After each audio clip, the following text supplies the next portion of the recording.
निश्चित तो एक त्यातला भाग आहे। देवेंद्र फडणवीस मंत्रिमंडळातील अनेक जे मंत्री आहेत हे कायदा व सुव्यवस्था बिघडवण्याच्या अनुषंगाने काम करत आहेत।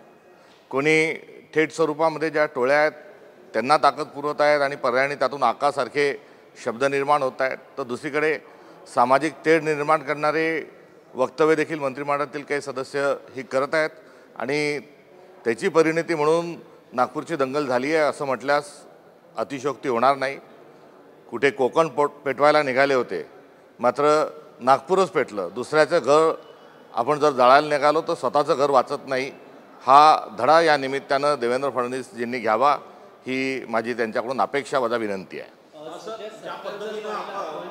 तर भाजपचं सरकार आहे केंद्रात आणि राज्यात आणि ते औरंगजेबाची समाधी फोडण्याची भाषा करतात, मात्र ही भाषा नक्की विरोधी पक्षाकडे केली जाते का? मग यांचं सरकार आहे, औरंगजेबाची समाधी जर काढायची असेल तर कायदेशीर मार्ग म्हणा किंवा कोणताही मार्ग तो त्यांच्याच हातात आहे, मग नक्की विरोध कोण करते यांना? स्पष्ट आहे, आपल्या प्रश्नातच हा नाहक चाललेला सगळा खटाटोप आहे हे त्यातून आपण ध्वनित करत आहात आणि ते स्पष्ट देखील आहे। मात्र औरंगजेबाच्या कबर कशासाठी यांना आठवती आहे तर सरकारचं चारी बाजूंनी जे फेल्युअर आहे या त्यांच्या फेल्युअरला लपवण्याकरता हे असे नसते मुद्दे हे बाहेर काढत आहेत। त्यांच्या जाहीरनाम्यामध्ये, त्यांच्या वचननाम्यामध्ये लाडकी बहीणला 2100 करू ते दिले नाही, उलट पक्षी 10 लाख लाडक्या बहिणींना कुठेतरी कात्री बसवली आहे।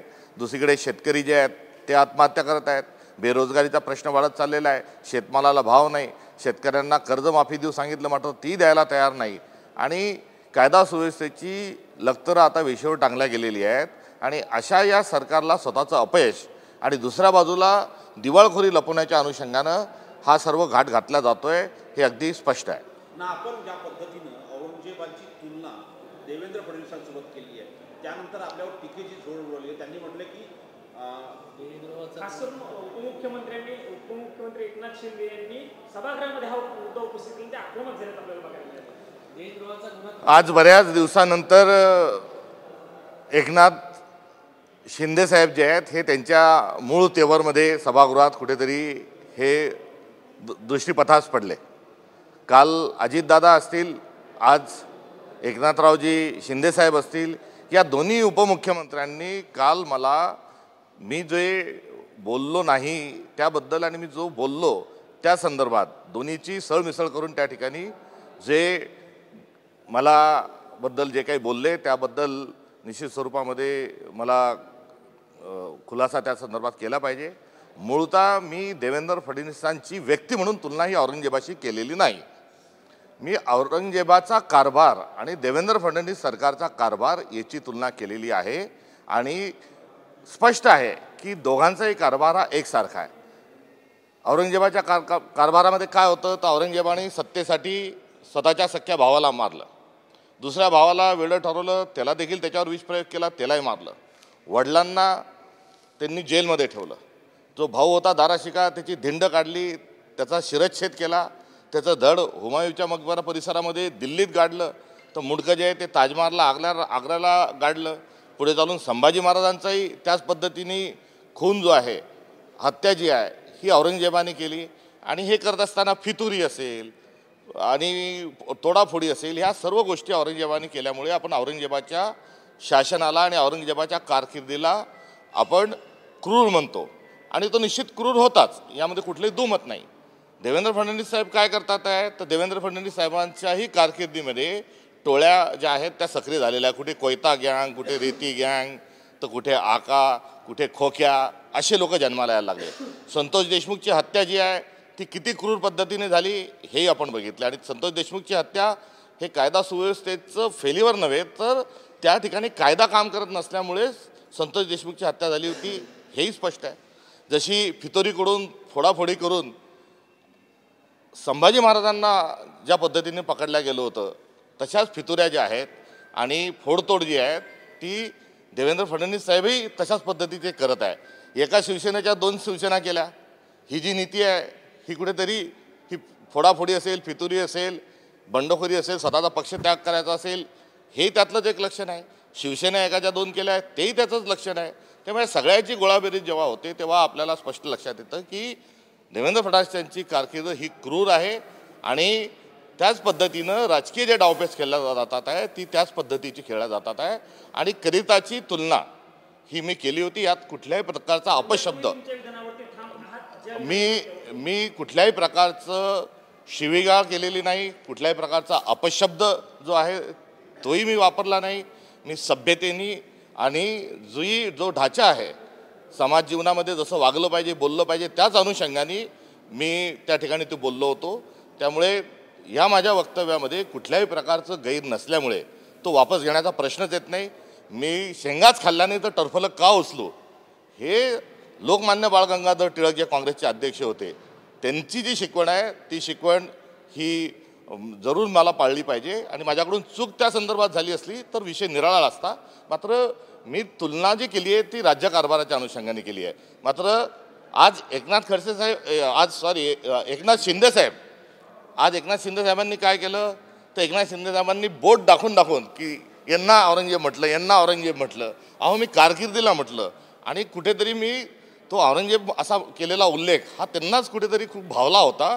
म्हणून आज ते फुल फॉर्मात त्यांची गाडी जी आहे ही फुल फॉर्मात निघाली होती आणि ती निघताना एक ॲटो चालवणारा एक सर्वसामान्य कार्यकर्ता ज्या शिवसेनेत मोठे झाले त्यांची जी नेतृत्व करण्याची जी शैली होती आणि त्यांच्या पक्षाने त्यांना जे मोठं केलं ते त्या आविर्भावात बोलत असताना त्यांनी पक्ष सोडला होता स्वतःचा हे मात्र त्या ठिकाणी ते विसरले.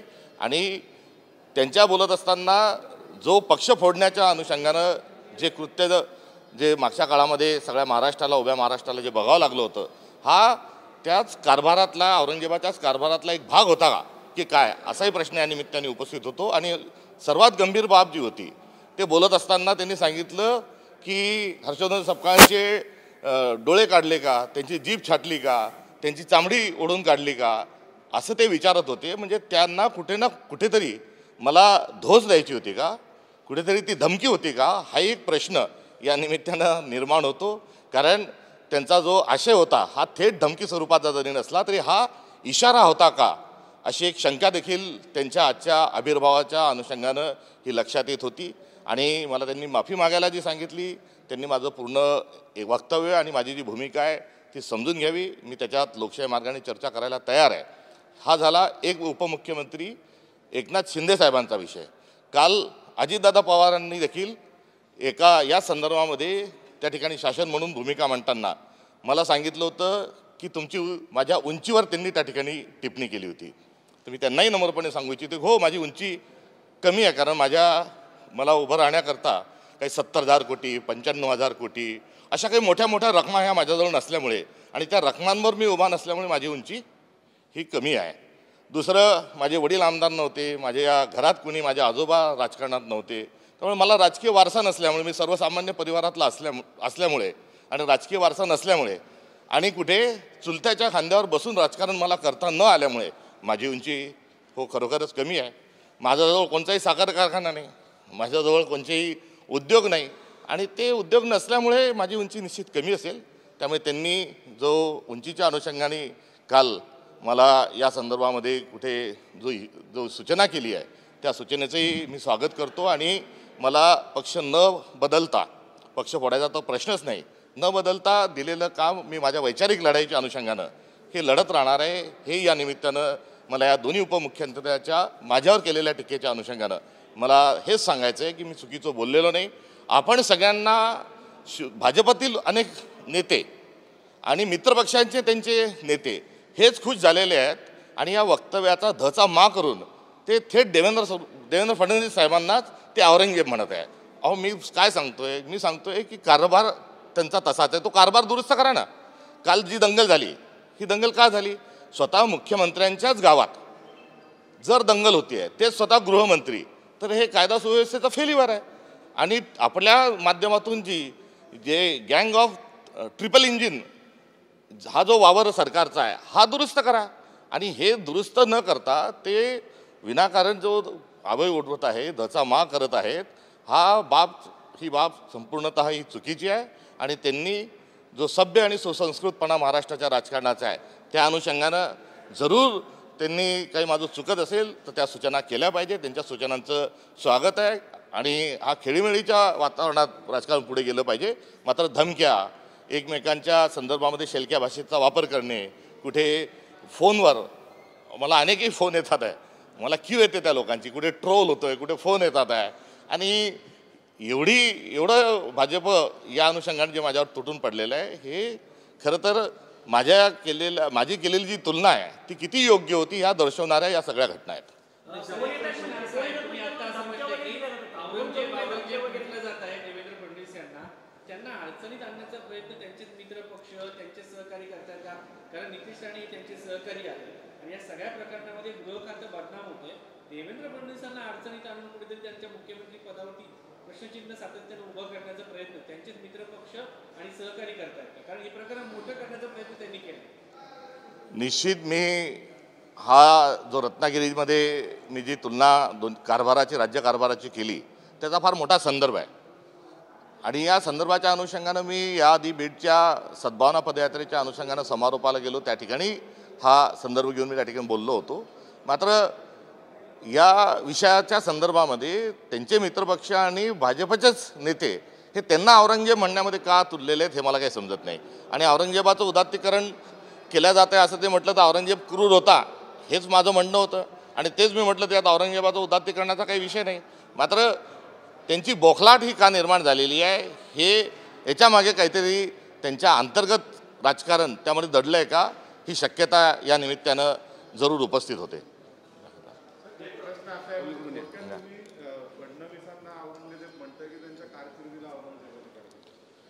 मी माझं जे स्टेटमेंट आहे, माझं जे त्या ठिकाणी मी जे बोललो आहे, इथे आमचे सन्माननीय खासदार जे महोदय आहेत त्या कल्याण काळेसाहेब त्या कार्यक्रमाला त्या ठिकाणी होते.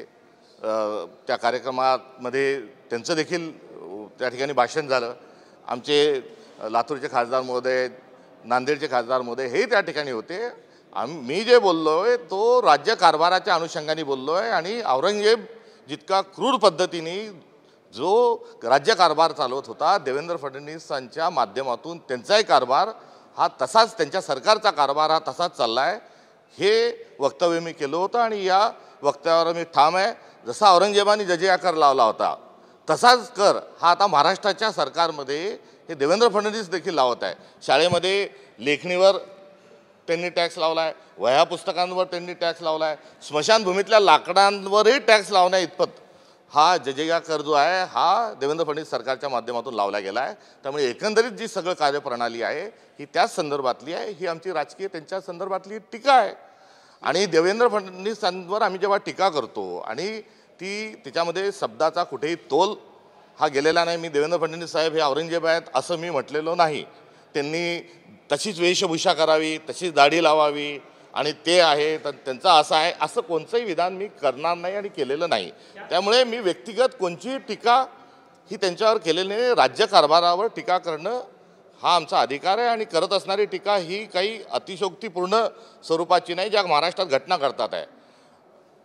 भाजपचे जे प्रांताध्यक्ष आहेत त्या भाजपच्या प्रांताध्यक्षांनी काय सांगितलं की अशा केलेल्या वक्तव्यामुळे महाराष्ट्राच्या अस्मितेला ठेच पोचली. जेव्हा संतोष देशमुखांची हत्या क्रूर पद्धतीने होते तेव्हा महाराष्ट्राच्या अस्मितेला धक्का लागत नाही. जेव्हा स्वारगेटमध्ये एका महिलेवर बलात्कार होतो तेव्हा महाराष्ट्राच्या अस्मितेला धक्का लागत नाही. जेव्हा परभणीमध्ये 2 समाजामध्ये तेढ निर्माण होऊन त्या ठिकाणी एक कस्टडीमध्ये एखादा मृत्यू होतो त्यावेळेस महाराष्ट्राच्या अस्मितेला ठेच पोचत नाही. खासदार आणि केंद्रीय मंत्र्यांच्या घरातील लेकीबाळीला महाराष्ट्रातल्या एका लेकीबाळीला छेडल्या जातं तेव्हा महाराष्ट्राच्या अस्मितेला धक्का पोचत नाही. कैलास नागरेसारखा एक राष्ट्रपतींनी गौरवलेला शेतकरी 8 पानी पत्र लिहून आत्महत्या करतो, शेतकऱ्यांच्या आत्महत्या तेव्हा महाराष्ट्राच्या अस्मितेला ठेच पोचत नाही.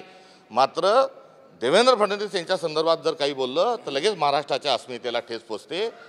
हे जो राजकीय स्तर आणि ही राजकीय जी भाषा भाजपकडून वापरली जाते ही अत्यंत चुकीच्या पद्धतीने आहे. काल एक खासदार म्हणाले की मागच्या नरेंद्र मोदी साहेब जे आहेत ते मागच्या जन्मात शिवाजी महाराज होते. आता पुढे चालून आपल्याला असंही ऐकायला मिळेल की भाजपचं कोणीतरी असंही म्हणू शकतं की देवेंद्र फडणवीस साहेब त्याच्या मागच्या जन्मात शिवाजी महाराज होते. अरे काय बोलताय तुम्ही? आणि महाराष्ट्राच्या अस्मितेच्या बाता करणाऱ्यांनी ते राहुल सोलापूरकर का फोलापूरकर तो कोण काय आहे, तो जेव्हा शिवाजी महाराजांबद्दल अपशब्द काढतात त्यानंतर तो कोठरेकर का पठरेकर जो कोणी काय आहे तो शिवाजी महाराजां ते शिवाजी हां ते अशा लोकांचं नावही कशाला घ्यायचं. ते जेव्हा शेलक्या भाषेमध्ये छत्रपतींबद्दल बोलतात तेव्हा महाराष्ट्राच्या अस्मितेला ठेच पोचत नाही. जेव्हा छत्रपती शिवाजी महाराजांचा पुतळा पडतो आणि त्यातल्या आरोपीला ताबडतोब जमानत मिळते तेव्हा महाराष्ट्राच्या अस्मितेला ठेच पोचत नाही. उलटपक्षी या सरकारने महाराजांचा अपमान करा आणि सुरक्षा मिळवा अशी एक योजना काढली आहे का, हाही प्रश्न या निमित्ताने उपस्थित होतो. कारण नागपूरच्या व्यक्तीने आणि त्या सोलापूरकरनी वक्तव्य केले म्हणजे अपमान करा आणि सुरक्षा मिळवा ही योजना चालवत असताना हे जर अस्मितेच्या गोष्टी करत असतील आणि शिवाजी महाराजांच्या संदर्भामध्ये जर खरंच तुम्हाला जर काही गोष्टी करायच्या असतील आणि ती अस्मिता तुमच्यात जिवंत असेल आणि त्या अस्मितेच्या बाता जर करत असाल तर शिवाजी महाराजांचा अपमान करणाऱ्या अपशब्द व्यक्त करणाऱ्या लोकांना तुम्ही त्यांच्यावर गुन्हे दाखल करा ना. आता राष्ट्रद्रोहाचा गुन्हा आता हा औरंगजेब राष्ट्रद्रोही होता. अहो तो राष्ट्रद्रोही होता, काय असेल नसेल ते झालं, पण आमचंही वक्तव्य आहे हे कुठच्या द्रोहात बसतं. हे सत्तेचा सत्तेचा जो अहंकार आलेला आहे हा बरोबर नाही. ही या निमित्तानं माझी त्यांना विनंतीवजा सूचना आहे. विरोधी पक्ष जे आहे ते एका समाजाची लाभपत करतात आणि एका समाजाबद्दल त्याचमुळे समाजात तेढ निर्माण होते असं विरोधी पक्ष म्हणतात. आज बजरंग दलांनीही नागपुरात पत्रकार परिषदेत म्हटलं की हिंदू समाजाच्या घरांवरती ज्या पद्धतीने हल्ले होत होते, एका समाजाचे लोक येऊन हल्ला करत होते, त्याला पाठबळ विरोधी पक्ष देत आहे. निराधार स्वरूपाचं त्यांचं वक्तव्य आहे. जेव्हा नागपूर जळत आहे तेव्हा सर्वांनी जबाबदारीने वागलं पाहिजे. मात्र त्या आगीमध्ये तेल टाकण्याचं काम कोण करत आहे आणि आग लावण्याचे काम करत आहे हे खरं तर तपासलं गेलं पाहिजे. माझी आपल्या माध्यमातून बजरंग दलाला, विश्व हिंदू परिषदेला आव्हान आहे की औरंगजेबाच्या कबरी संदर्भात आपण जी भूमिका घेत आहात तशीच भूमिका आपण इंग्रजही औरंगजेबा एवढेच क्रूर होते आणि इंग्रजांच्या काळात जलियनवाला बागसारखे अनेक हत्याकांड झाली आहेत. भगतसिंग, राजगुरू, सुखदेव यांच्यासारख्या अनेकांना फाशी दिल्या गेलेली आहे. आणि असं जे जुलमी सरकार इंग्रजांचं होतं त्या इंग्रजांना मदत करणारे आणि इंग्रजांचे हस्तक असणारे आणि इंग्रजांकडून पेन्शन घेणारे जे काही त्या क्रूर सरकारला मदत करणारे, देशाच्या स्वातंत्र्य लढ्याच्या विरोधात असणारे, देशाला स्वातंत्र्य मिळता कामा नये हे भूमिका घेणाऱ्यांचेही काही कबरी, पुतळे आणि समाध्या या महाराष्ट्रात आणि भारतात आहे त्या तोडून टाकण्याकरता विश्व हिंदू परिषद आणि बजरंग दल भूमिका घेणार आहे का, हे माझं आपल्या माध्यमातून या दोन्ही संघटनांना आव्हान आहे. एक प्रकारे ज्या पद्धतीनं आज विधानसभेमध्ये देवेंद्र फडणवीस यांनी आवाहन केलं की शांतता राहावी, पण महत्त्व असं म्हणजे की घटना घडण्याच्या पूर्वी गुप्त माहिती त्यांच्याकडे असेल, त्यांच्याकडे इंटेलिजन्स डिपार्टमेंट असतं, तेच त्याच खात्याचे मंत्री आहे, त्यांचे मुख्यमंत्री आहे, त्यांना साधी अशी घटना होऊ शकते आणि साधी माहिती देखील मिळाली नाही का. संतोष देशमुखांच्या हत्ये प्रकरणामध्ये यापूर्वीच अशा पद्धतीचा जो पर्दाफाश आहे हा झालेला आहे. चार्जशीटला फोटो लावण्याच्या आधी मुख्यमंत्र्यांनी बघितले नाही किंवा गृहविभाग हाकणाऱ्या माणसाला माहीत नाही असं आपण म्हणू शकत नाही. मात्र एवढी गंभीर हत्या होऊन देखील आरोप ज्या मंडळींवर होते त्या मुंडेंना वाचवण्याचा प्रयत्न हा देवेंद्र फडणवीस सरकारच्या माध्यमातून होत होता. कुठेतरी आता उद्रेक होईल, लोक मंत्रालयात घुसतील ही भीती वाटल्यामुळे धनंजय मुंडे यांचा त्यांनी राजीनामा घेतला.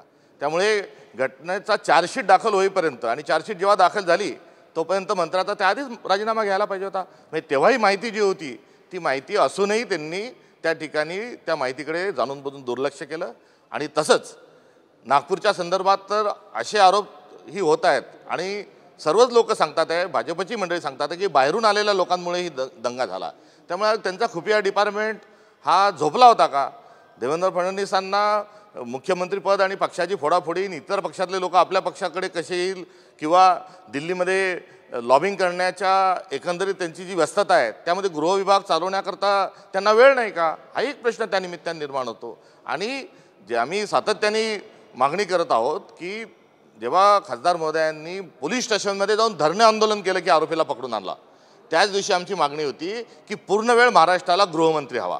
असे पार्ट टाईम जे गृहमंत्री आहेत त्याच्यामुळे या विभागाकडे दुर्लक्ष होत आहे का, हा देखील एक प्रश्न या निमित्तानं हा चव्हाट्यावर आलेला आहे आणि थेट नागपूरमध्येच होतं. त्यामुळे हे सरकारचं फेल्युअर असण्याचा हा अजून एक नमुना हा समोर आलेला आहे. आणि जी दिशा आहे आणि ज्या दिशेने आणि ज्या वेगाने सामाजिक स्वास्थ्य बिघडत आहे, ज्या गतीने सद्भावना जी आहे ही लयात चाललेली आहे, ती वृद्धिंगत करण्याकरता मोठ्या प्रमाणात प्रयत्न करण्याची आवश्यकता आहे. त्यामुळे मूलभूत जे बेसिक ज्या मुद्दे आहेत त्या सगळ्या बेसिक गोष्टींकडे हे सरकार लक्ष देत नाही आहे. त्यांनी आता तरी मूलभूत गोष्टींकडे लक्ष द्यावं ही माझी आपल्या माध्यमातून त्यांना विनंतीवजा सूचना आहे. सपकाळ साहेब, जेव्हा तुम्ही औरंगजेबाच्या बाबतीमध्ये असं म्हटलं जातं काँग्रेसकडनं की छत्रपती शिवाजी महाराजांनी ज्या पद्धतीने किंवा मराठ्यांच्या इतिहासाचं प्रतीक आहे की औरंगजेबाला याच मातीत गाडावा लागला, तर तुम्ही जेव्हा असं म्हणतात तेव्हा तुमची सत्ताधारी पक्षातले जे लोक आहेत ते म्हणतात की हे औरंगजेब समर्थक आहे, यांना औरंगजेब हवा आहे.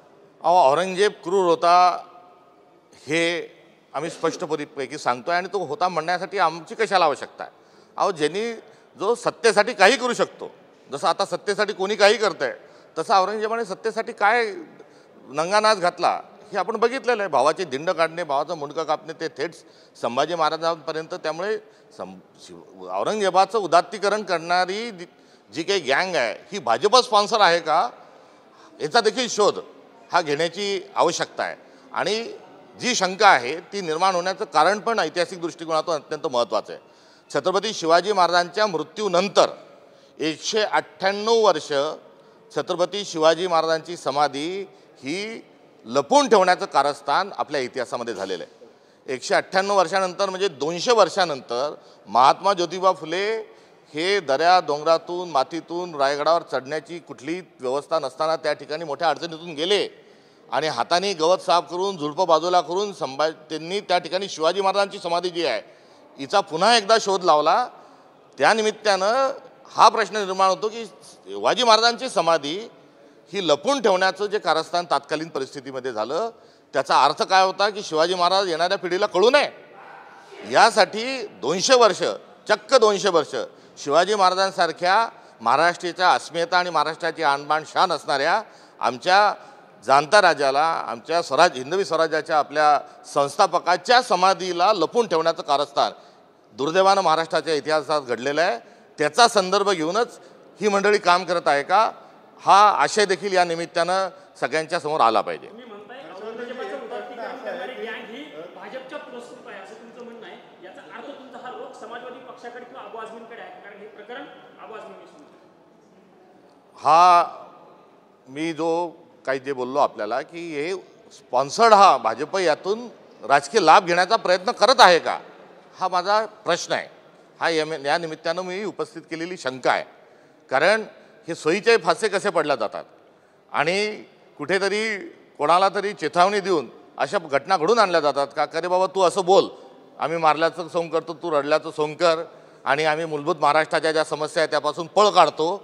असं करण्याचं देखील कारस्थान यामागे आहे असा आमचा थेट आरोप आहे.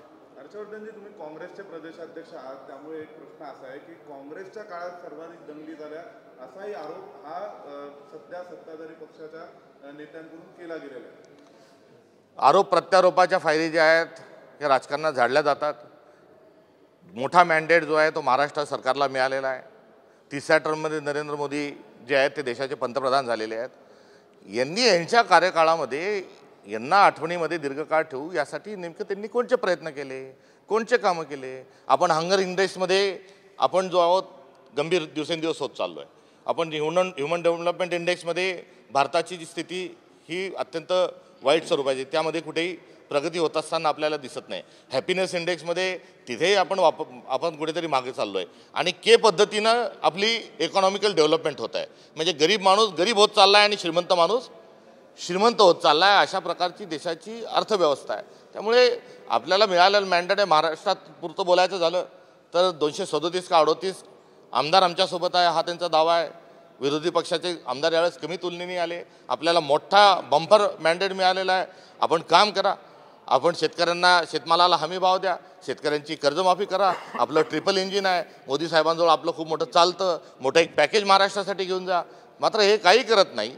गोवा मुंबई हायवे जो आहे तो कसा त्याचं बांधकाम चालू आहे, मुंगी जरी डोळ्यात चालते इतक्या हळू वेगानं ते बांधकाम चालू आहे. अशा गोष्टींकडे त्यांनी लक्ष दिलं पाहिजे. एवढा मॅन्डेट घेतल्यावर ते उठसूट ज्या शेलक्या भाषेत बोलतात आहे, ज्या पद्धतीने त्यांचे मंत्री जे आहेत हे अशोभनीय कट्ट्यावरचे माणसं जबाबदारीने बोलतात, इतक्या बेजबाबदार विधान जर मंत्रिमंडळातील सदस्य जर करत असेल तर ही शोकांतिका आहे. हिंदी में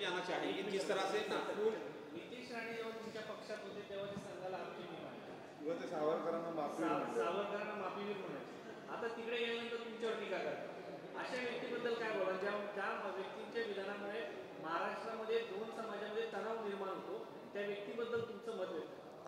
जिधर बम उधर हम. नाही, आणि राजकीय नेता म्हणून एक पॉलिटिकली रेस्पॉन्सिबिलिटी असते. तुमचं जे वक्तव्य आहे ते कसं प्रकाराने बोलावं, काय प्रकाराने बोलावं, तर या सगळ्यांना घेऊन तुम्ही एक नेमकं काय त्यांना हे करणार आणि तुम्ही रेसिग्नेशन डिमांड करता, काय करणार? राजीनामा मागत असताना तेवढी संवेदना या सरकारमध्ये उरली आहे का, हा एक मोठा प्रश्न आहे. कारण नैतिकतेच्या आधारावर राजीनामा दिला पाहिजे ही जी पद्धत भारतात आहे. पहिल्या रेल्वेचा अपघात झाला आणि पहिले रेल्वे मंत्री लालबहादूर शास्त्री यांनी सांगितलं की माझ्या विभागाच्या चुकीमुळे अपघात झाला, काही लोकांचा मृत्यू झाला, नैतिकतेच्या आधारावर मी राजीनामा देतो. आणि तदनंतर सर्वच पक्षाच्या अनेक नेत्यांनी नैतिकतेच्या आधारावर आपापले राजीनामे तात्कालीन परिस्थितीत दिलेले आहे. मात्र या सरकारने नैतिकताच गुंडाळून ठेवलेली आहे. आपलं खोटं ॲफिडेव्हिट जे आहे, बंगला लाटण्याकरता, फ्लॅट लाटण्याकरता खोटं ॲफिडेव्हिट दिलं, कोर्टाने शिक्षा दिली तरी राजीनामा द्यायला तयार नाही. आकाचा मोठा आका, खरा आका याचा एवढा धुमाकूळ झाला तरी ते राहायला तयार नाही. त्यामुळे नैतिकताच गुंडाळून ठेवली आहे का, हा प्रश्न या निमित्ताने उपस्थित होत असताना मूक, बहिरं आणि आंधळ स्वरूपाचं हे सरकार आहे हे या सगळ्यातून स्पष्ट होतं. राहायला आमची विनंती आहे, तुम्ही सल्ला म्हटला, फुकटचा सल्ला कशाला कोणाला द्यायचा आणि फुकटचा सल्ला ते ऐकणारे नाही. मात्र विनंती ऐकतील अशी आशा आहे. आता ज्या जिल्ह्यातून राणे बंधू येतात तो जिल्हा हा खूप साहित्यिकांचा आहे, तो मधु मंगेश कर्णिकांचा आहे, दळवींचा आहे, मंगेश पाडगावकरांचा आहे, वि स खांडेकरांचा आहे.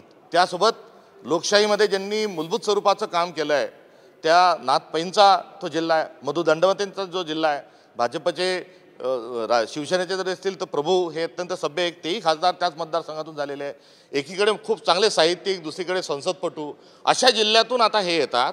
आणि ज्ञानपीठ पुरस्कार वि स खांडेकरांना मिळालेला आहे. त्यांची अमृतवेल नावाची कादंबरी खूप आहे, गाजलेली आहे. त्या जिल्ह्यातून अमृतवेल निघते आणि त्याच जिल्ह्यातून जर गटारगंगा निघत असेल तर आता यावर काय बोलावं. इथे या प्रश्नाचं उत्तर देत असताना शब्द सुचत नाही किंवा आता नेमकं कसं यावं. आता देवालाच प्रार्थना करावं लागेल की देवा, निसर्गाला प्रार्थना करावं लागेल की सुबुद्धी दे दयागणा, दुर्बुद्धि दूर कर. हिंदी में जानना चाहेंगे, जिस तरह से नागपुर में घटना हुई है और उसको जिस तरह से देवेंद्र फडणवीस संभाल रहे हैं या वो दावा कर रहे हैं कि हमने संभाल लिया है, उनके पास खुद का होम डिपार्टमेंट उन्हीं के पास है और उनको इस तरह की जानकारी नहीं मिली कि इस तरह की घटना हो सकती है क्या? आए दिन महाराष्ट्र के मंत्रिमंडल के जो सदस्य हैं, उनके जो साथी हैं, वो लोगों को उस्काने का और समाज में दो तट निर्माण करने की कोशिश हर उनके बयान के माध्यम से चल रही है.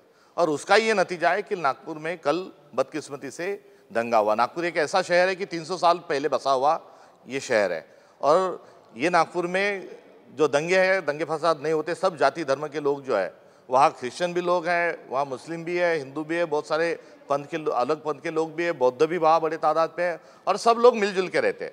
ताजुद्दीन बाबा की कब्र पे सब लोग जाते हैं. राम की रथ यात्रा के लिए हिंदू मुस्लिम मिल के और रथ को चलाते हैं, खींचते हैं.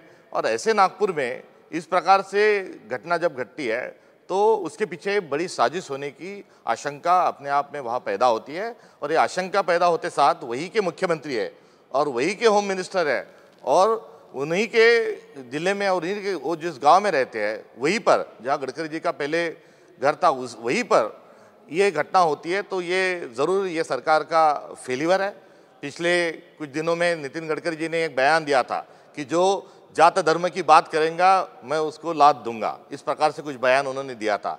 अभी उनके पार्टी के लोगों ने उनके बयान को अपनाते हुए जो गलत काम करते हैं, जो बयानबाजी करते हैं, समाज में नफरत पैदा करने का जो काम करते हैं, विविधता में एकता ही भारत की विशेषता को जो मिटाने की कोशिश करते हैं, उन लोगों को गडकरी जी की जो राय है उस राय के हिसाब से देवेंद्र फडणवीस जी ने काम करना चाहिए. ऐसा हमें लगता है. सर, जब आप कहते हो कि औरंगजेब की समाधि छत्रपति शिवाजी महाराज के शौर्य का प्रतीक है, मर्यादा का प्रतीक है, लेकिन सत्ताधारी बीजेपी कहती है कि कांग्रेस वालों को औरंगजेब की समाधि बचानी है, वो औरंगजेब का लाभ चलन करते हैं.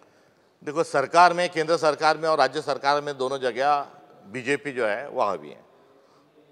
कृषि कानून उनको बनाने थे तो बिना बहस के उन्होंने वो बना लिए. तमाम कानून जो है वो बिना चर्चा के, बिना बहस के वो लेके आते हैं. उनके उद्योगपतियों मित्रों के लिए आए दिन कानून बदले जाते हैं। तो जो सरकार में लोग जो है वो सरकार के लोगों का जो मकसद है वो सीधा है कि उनको करना धरना कुछ है नहीं, जो शांति जो भारत की है, जो एकता अखंडता है, उस पर वो सीधा हमला करने का वो प्रयास करते हैं। और रही बात औरंगजेब की कब्र की, तो उसके छत्रपति शिवाजी महाराज की जो आने वाली जो पीढ़ियाँ थी बहुत सालों से वहाँ पर है। कांग्रेस 125 साल पहले की, मगर ये तो बहुत उससे पहले से है और वो अपनी जगह है। वो प्रतीक बितीक तो अपनी जगह का है, मगर जो रावण को हम जलाते हैं और राम ने रावण के साथ मृत्यु के बाद लक्ष्मण को क्या कहा था कि रावण जो है वो बड़ा प्रज्ञान पंडित था, अब उसका मृत्यु हुआ है, मगर जाके उससे राजशास्त्र, धर्मशास्त्र और नीति शास्त्र सीख के आओ। तो राम ने लक्ष्मण को रावण के पास भेजा था। और ये जय श्री राम वाले जो लोग हैं, ये राम का भी जो संस्कार है उसको भी ये मिटाने की कोशिश करते हैं। तो ये अपने आप में बड़ी विडंबना है और केवल राजनीतिक मुद्दा बनाकर लोगों के दिलो दिमाग के में नफरत पैदा करने का प्रयास, उनकी हर बात होती है उसकी वो साजिश होती है। Thank you. पिछले कुछ दिनों में कई पॉलिटिशियंस को हमने जो है बहुत फायरी स्पीचेस देते हुए देखा है। क्या ये उसका नतीजा है जो कल नागपुर में हुआ, पहली चीज़? और दूसरे जो ऐसे पॉलिटिशियंस हैं उन्होंने अपनी जिम्मेदारी लेकर वो मिनिस्ट्रियल बर्थ भी लेकर बैठे हैं राज्य में, तो क्या उनका रेजिग्नेशन आप डिमांड करते हैं? ये बात तो जाहिर है कि ये सरकार के ही लोगों के कारण महाराष्ट्र की जो शांति है वो भंग हुई है। सौहार्दता जो है वो उन्हीं के कारण कम होती जा रही है, सद्भावना भी उन्हीं के कारण कम होते जा रही है। तो इसकी पूरी जिम्मेदारी जो है ये सत्ता पक्ष की तरफ, महाराष्ट्र की तरफ ये जाती है। और मंत्री ही इस प्रकार से जो बयान करते हैं उनको तो बर्खास्त कर देना चाहिए। और इन लोगों को क्यों बर्दाश्त कर रहे हैं ये समझ से परे है। मगर कहीं इसी सरकार का एजेंडा तो नहीं कि महाराष्ट्र में दंगे करवाए जाए, ये एजेंडा हो सकता है क्या, ये भी सवाल पूछना लाजमी है आज के समय में। प्रशांत कोरटकरचा जामीन कोल्हापूर कोर्टानं फेटाळलेला आहे। आता प्रशांत कोरटकरचा जामीन नामंजूर, त्यामुळे अटक होण्याची शक्यता आहे। वाटतं अटक होईल की पुन्हा संरक्षण करतील असं वाटतं? जो कोरटकर जो आहे हा पोलीस विभागाच्या रेस्ट हाऊसमध्ये महाराष्ट्रात सर्वदूर राहायचा। नागपूरमध्ये असं सांगतात की मुख्यमंत्र्यांच्या निकटतम तो माणूस आहे अशी चर्चा सर्वदूर आहे। ते खरं खोटं त्याची तपासण्याची आवश्यकता आहे। मात्र तो अनेक IAS IPS अधिकाऱ्यांच्या सोबत आणि थेट गृहमंत्र्यांच्या गृहमंत्र्यांच्या अखत्यारीत असणाऱ्या रेस्ट हाऊसमध्ये थांबत होता। त्यामुळे त्याच्याजवळ असणारे वाहनं, गाड्या ह्या सगळ्या ह्या कोणाच्या भरोशावर आल्या होत्या आणि ते थेट पोलिसांशी त्यांचे असणारे एवढे चांगले मधुर संबंध हे का होते? आणि अशा एवढी सुरक्षा आणि एवढं ज्या संदर्भामध्ये त्याला संरक्षण होतं अशा माणसाला ही अटक एवढा उशिरा का होत आहे? आता लोक प्रश्न विचारायला लागली, इतके दिवस त्यांना अटक का केलं नाही? राहुल सोलापूरकरला जेलमध्ये का टाकलं नाही? जिथे मी राज्यकारभाराच्या अनुषंगाने टिप्पणी केल्यानंतर माझ्यावर खटले दाखल करण्याचे, थेट राष्ट्रद्रोहाचा गुन्हा दाखल करण्यापर्यंतची भाषा केली जाते। मला माझे डोळे काढले का, माझी जीभ छाटली का, माझी चामडं ओढून काढलं का, इतके प्रश्न विधानसभेमध्ये आता विचारला जात आहेत। आणि शिवाजी महाराजांच्या संदर्भात थेट अपमान करणारे या लोकांना मोकळं सोडून दिलं जाते। आता कुठेतरी दबाव वाढतोय आणि विरोधी पक्ष या नात्यानं आम्ही आवाज उठवतोय, म्हणून आता त्यांना कुठेतरी त्यांची आबरू वाचवण्याकरता या दोघांवरही कारवाई करावी लागणार आहे। मात्र बुंदो से गई वो हौदो से नहीं आती। आता आम्ही यांच्या दोघांवर कारवाई करायला भाग पाडणार आहोत, हे देखील आपल्याला सांगितलं पाहिजे। सद्भावना यात्रा काढली होती, नागपूरमध्ये सद्भावना यात्रा काढणार का? जे जखमी आहेत, भजने कोणत्या जाती धर्माचे असतील त्यांची तुम्ही भेट घेणार का? त्यांच्या व्यथा समजून घ्या। आम्ही सद्भावना हा काँग्रेस पक्षाचा आमची जबाबदारी आहे। काँग्रेस कार्यकर्ता या नात्यानं आम्ही सद्भावना जी आहे आमच्या मुळातच हा विषय निवडणुका येतील जातील, सत्ता येईल जाईल, मात्र या देशात शांतता नांदावी, विश्वबंधुत्व हा देखील आमचा अजेंडा आहे। त्यामुळे या ज्या ज्या ठिकाणी तणाव आहेत त्या त्या ठिकाणी आम्ही सद्भावनेच्या अनुषंगाने जाणार आहोत, शांततेच्या अनुषंगाने देखील जाणार आहोत, मदतीच्या अनुषंगाने देखील जाणार आहोत।